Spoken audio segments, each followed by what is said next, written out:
we left the foundation program without mentioning a very important area. We talked about drawing, that unfortunately so many schools have practically forgotten drawing. They're afraid it might hurt the little darlings' expressive powers, which is something they will never lose. Because the more they know, the more they can express. That's my philosophy, I mean, just like in music, if you don't know anything about music, what the hell can you express? Unless you're really a genius and it's within you, to do this.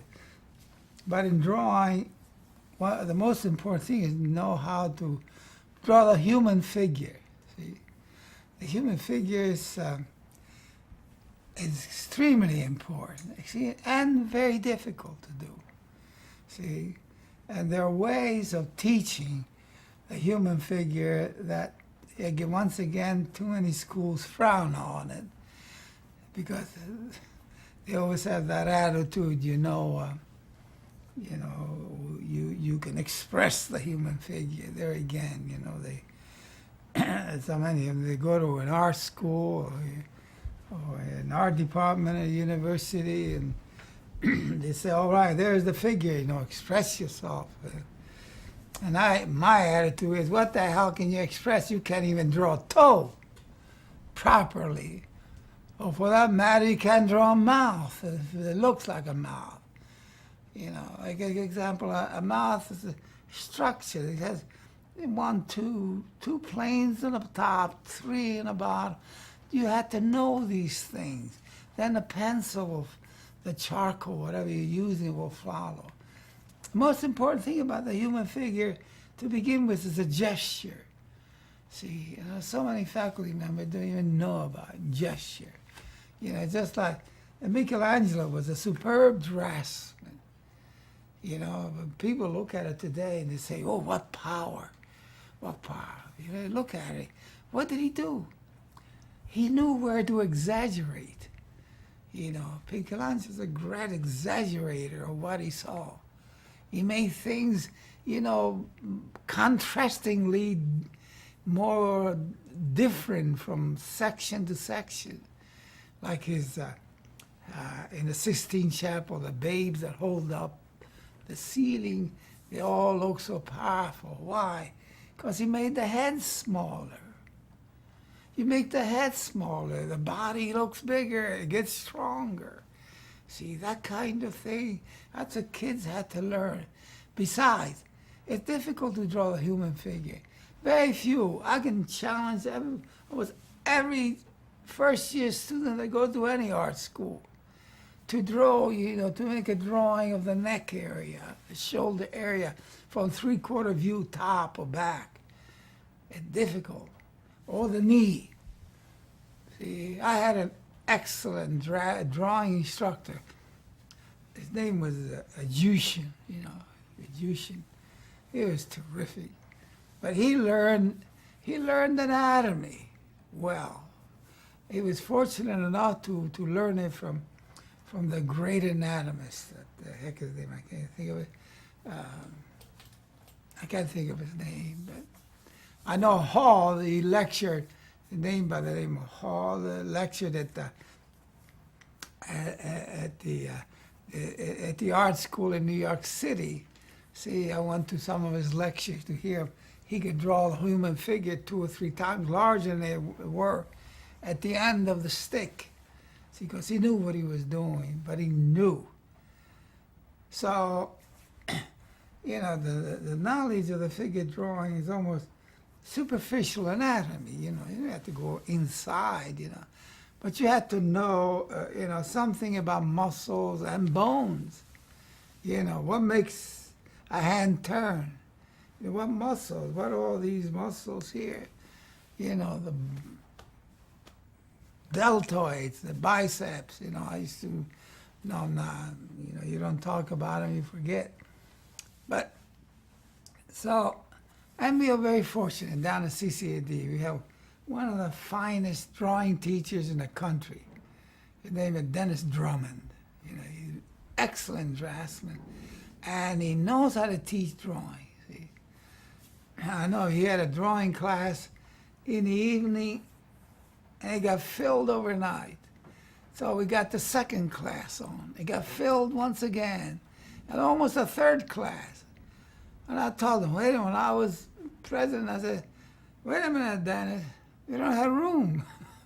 We can't have them. So then I had him suppose.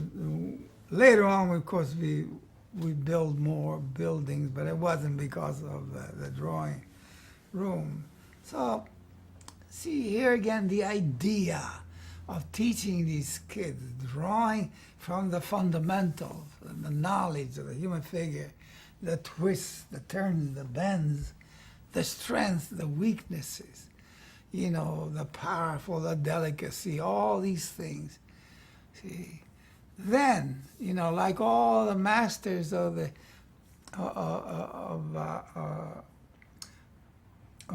precursors of the modern art movement, who took place mostly in France. See, Picasso was an excellent draftsman. You know, Calder was an excellent draftsman.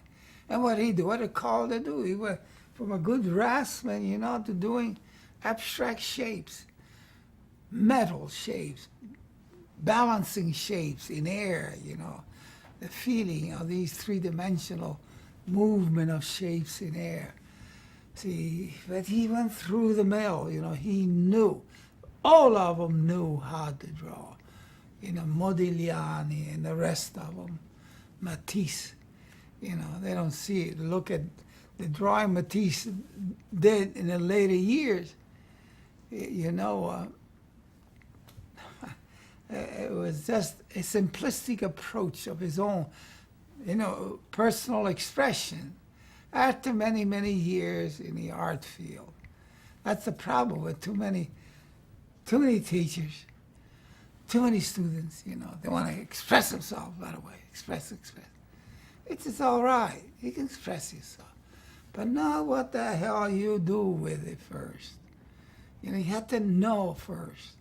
Then you can take off in any direction you want. See? By the way, just to talk about teachers, in the foundation program, we have excellent faculty now. You know, faculty that they teach in the color area. They're excellent now. See, they know how to approach the educational processes of color, you see, and two-dimensional design.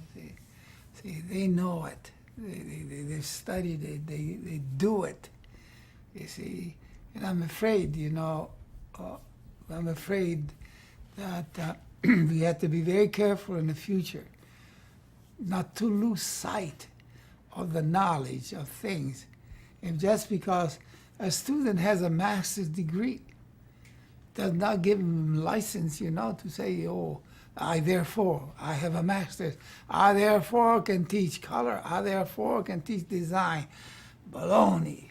We had them graduate with master's degrees at a University of Yale that I fired over and over again because they couldn't do the job. See, I don't care. That's about it. That leads me to the degree, lest they misunderstand. It's very important to get degrees. Very important. You know, it's like everything else. You have to have a certain basis.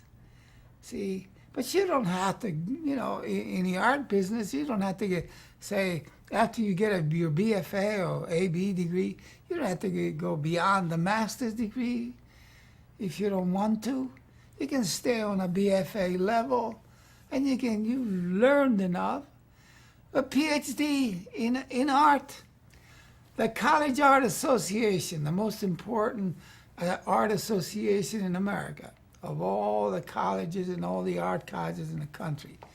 See, I'm talking about all the universities, all the art schools. They used to have, you know, back the PhD in art. Over a dozen, a couple of decades ago, they cut it out. Why? It got to be laughable. All those PhDs couldn't draw worth a damn. They couldn't paint worth a damn. They didn't know anything about design. And don't mention color. They were ignorant. They didn't even know what's color, red and green. That's the PhDs. That's about all they knew. So the College Art Association said, hey, that's ridiculous. Let's cut them out. That's reality. That's what I'm talking about. You want to have a good art school, a good art department, reality.